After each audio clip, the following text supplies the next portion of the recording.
Hi everybody and welcome back to another video.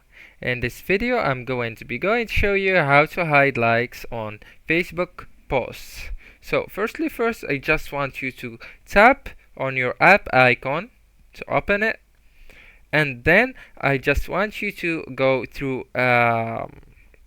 this icon to open up your settings, and then I want you to scroll down to the settings and privacy section, and then click on settings.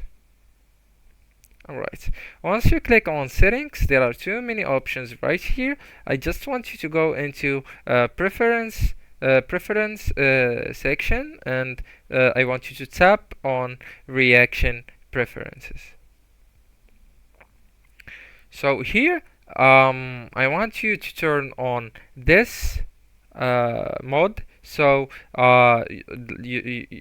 that's one. Let the other people won't see the tutorial number of reactions of posts and reels that you create from feed or your timeline.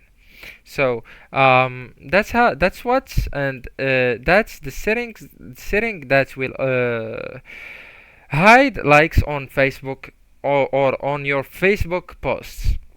Anyways, guys, that's the video. Don't forget to like, subscribe, and share it with your beloved ones. And thank you so much for watching. See you next video. Bye bye.